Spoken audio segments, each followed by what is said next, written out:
బేబీజీ అమరావతి వెంచర్లో freedom from registration charges జనవరి 26 వరకు మాత్రమే. కాల్ 04069032244. పోలవరం ప్రాజెక్టు నిర్మాణ పనుల్ని ఆంధ్రప్రదేశ్ ప్రభుత్వం పరుగులు పెట్టిస్తుంది. గత ప్రభుత్వంతో పోల్చి చూసినప్పుడు అసలు పోల్చాల్సిన అవసరం లేదు.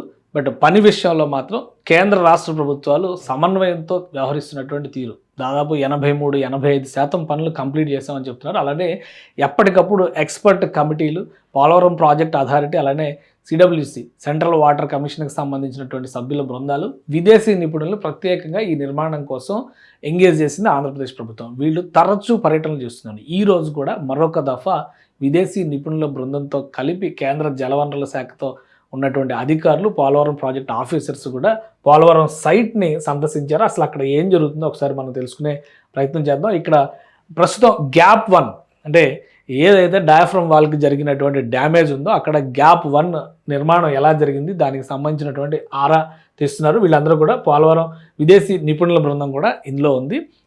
ఈ టూర్ మళ్ళీ 2 రోజుల పాటు కొనసాగుతుంది. అలానే నెక్స్ట్ లెవెల్ వర్క్స్, ఎందుకంటే డిసెంబర్ నుంచి మే వరకు జరిగేటువంటి పనులు చాలా కీలకం కాబోతున్నాయి పోలవరం ప్రాజెక్టు భవిష్యత్తుని. అంటే వీళ్ళు పెట్టుకున్నటువంటి టార్గెట్ని 2027 జూన్ కల్లా ప్రాజెక్ట్ను ఓపెన్ చేయాలనేటువంటి సంకల్పంతో ఏపీ ప్రభుత్వం పనిచేస్తుంది. సో ఆ విధంగా టైం లైన్స్ని, డెడ్ లైన్స్ని రీచ్ అవ్వాలంటే కనుక ఈ 6 నెలలు, ఈ సీజన్లో వచ్చేటువంటి నిర్మాణ ప్రణాళిక ఎంత వేగంగా ముందుకెళ్తే ఈ వేసవి కాలంలో వరద నియంత్రణకి, వరద తీవ్రత చాలా తక్కువ ఉండడానికి అవకాశం ఉంది. కాబట్టి ఈ సమయంలో కనుక వెళ్తే ఎక్కువ పనులు జరగడానికి అవకాశం ఉంది. అందుకనే పదే ఇప్పుడు ఆల్రెడీ డిసెంబర్లో 3 సార్లు పర్యటనలు జరిగినాయి. ఇది మళ్ళీ 4వసారి జరుగుతున్నటువంటి పర్యటన.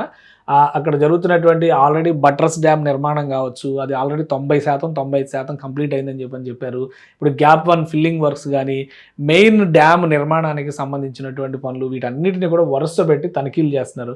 సో ఈ నిపుణుల బృందానికి స్థానిక అధికారులు కూడా సమన్వయం చేస్తూ వీళ్ళకి కావాల్సిన ఇన్ఫర్మేషన్ ఇచ్చేటువంటి ప్రయత్నం చేస్తున్నారు. ఒక 2 రోజుల పాటు ఈ టీం మళ్ళీ వీళ్ళందరితో అధికారులతో సంప్రదింపులు, ఫీల్డ్ విజిట్, వాటితో పాటు భవిష్యత్తులో అంటే రాబోయేటువంటి రోజుల్లో ఈ నెల రోజుల్లో చేయబోయేటువంటి నిర్మాణానికి సంబంధించినటువంటి ప్రణాళిక, దాని డైరెక్షన్స్ ఇవన్నీ కూడా వీళ్ళు ఇచ్చి వెళ్తారు. అప్పటి వరకు ప్రాజెక్ట్ అథారిటీకి సంబంధించినటువంటి ఇంజనీర్లు, కాంట్రాక్ట్ సంస్థలకు సంబంధించినటువంటి ఇంజనీర్లు వీళ్ళందరితో కూడా ఒక ప్రత్యేక భేటీని కూడా నిర్వహిస్తున్నారు. సో ఈ డైరెక్షన్స్ మేరకు పనులు కంప్లీట్ అయ్యేటువంటి తీరు, ఇప్పుడు పెట్టుకున్నటువంటి టార్గెట్ మే వరకు మ్యాక్సిమం ఇప్పుడు పెట్టుకున్నటువంటి డయాఫ్రమ్ వాల్ డ్యామేజ్ వర్క్స్ కానీ, కొత్త డయాఫ్రమ్ వాల్ నిర్మాణానికి సంబంధించిన కానీ, బట్రస్ డ్యామ్కి సంబంధించిన కానీ, ప్రాజెక్టుకి సంబంధించి ముఖ్యంగా రాష్ట్ర ప్రభుత్వం చెప్తుంది ప్యారలల్గా జల విద్యుత్ ఉత్పత్తికి సంబంధించినటువంటి వ్యవస్థలను కూడా ఏర్పాటు చేస్తూ వెళ్తున్నారు. ఇవన్నీ కంప్లీట్ చేయడం పైనే ఫోకస్ పెట్టారు. అందుకనే ఎప్పటికప్పుడు ఒకసారి నిర్మాణం జరిగిన తర్వాత మళ్ళీ తీసుకురావడం అనేది చాలా కష్టమైనటువంటి ప్రక్రియ అవుతుంది. కాబట్టి నిర్మాణం జరుగుతుండగానే